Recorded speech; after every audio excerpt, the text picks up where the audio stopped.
Okay, I took off my sunglasses, and I just wanted to elaborate one step further. What you do is that you train the students to.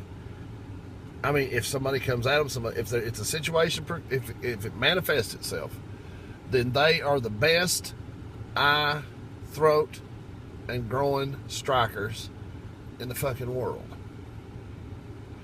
You see, the old saying was, you teach a man 3 techniques and don't teach him no more, and just watch what he can do with that.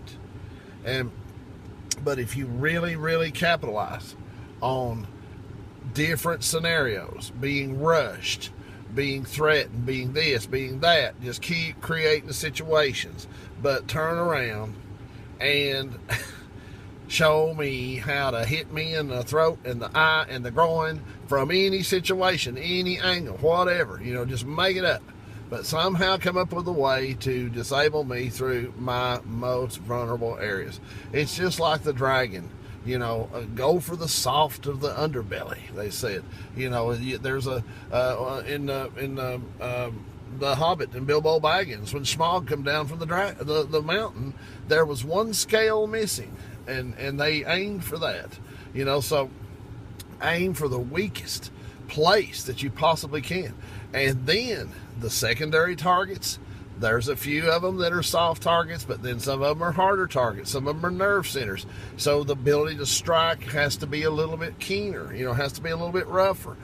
Maybe more power be involved, and then on from there. But when you reach the second string of combat, then your ability to adapt, your ability to endure, and all of that comes into play, where that has a lot to do with your physical preparation and your skill level. So, create people who can strike vulnerable, soft targets with great accuracy and speed and of great initiation, with no delay, with not being too late.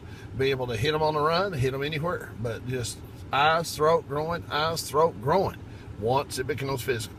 And then from there, you can move into the ears, armpits, ankles, knees, striking the joints, the fingers, finger locks, wrist locks, anything like that. But then, of course, the option to go to the ground, that comes into the third string of combat.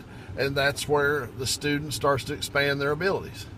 So this Krav Maga shit, just calls upon blitzkrieg violence to overwhelm, and that type of stuff. And that's why it fucking sucks. Because, you just become an explosive striking weapon at whatever gets in your path. But, I hate to say it, but a lot of people can take a lick, And when you, when you and all that shit, and they'll say, motherfucker, if that's all you got, you're hurting, because, these things are not directed at pinpoint strikes, and they're not directed at vulnerable areas. They're simply directed, as the old saying, just extreme reactionary violence. And there is a point to that. But why teach this generalized response to a generalized target?